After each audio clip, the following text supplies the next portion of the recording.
உங்களுடைய இந்த பொன்னான நேரத்துக்காக நன்றி. நம்ம இன்னைக்கு பார்க்க போகிறது 30 நாள் வரைக்கும் ஸ்டோர் பண்ணி வைக்கக்கூடிய எள்ளுப்பொடி ரெசிபி தான் பார்க்க போகிறோம். வில்லேஜ் ஸ்டைலில் எப்படி செய்யறதுங்கிறத பார்க்கலாம்.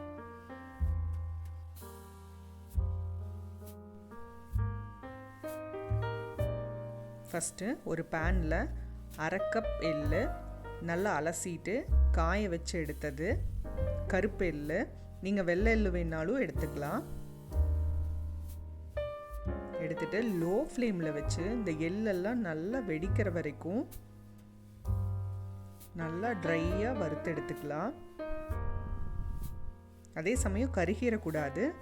ஒன்ஸ் வெடிச்சோன்னையும் நம்ம எடுத்துடலாம். இங்கே பாருங்கள், நல்லா வறுபட்டுருச்சு. இது ஒரு பிளேட்டுக்கு மாற்றிட்டு அதே பேனில் 2 ஸ்பூன் மல்லி, 1 ஸ்பூன் சீரகம் சேர்த்துட்டு இதையும் லோ ஃப்ளேமில் வச்சு நல்லா வறுத்துக்கலாம்.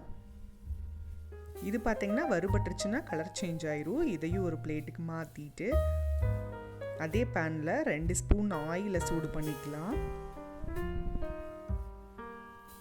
எண்ணெய் சூடானதும் 2 கொத்து கருவேப்பிலை, காரத்துக்கு தகுந்த மாதிரி வரமிளகாய் ஆட் பண்ணிக்கலாம். இதையும் லோ ஃப்ளேமில் வச்சு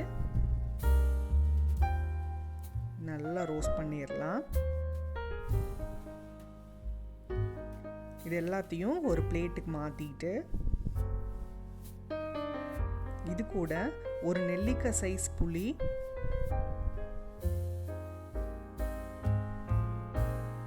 தேவையான அளவு உப்பு சேர்த்துட்டு இது எல்லாத்தையும் நல்லா ஆற வச்சு நல்லா அரைச்சி எடுத்துக்கலாம். இங்கே பாருங்கள், நல்லா அரைச்சி எடுத்தாச்சு.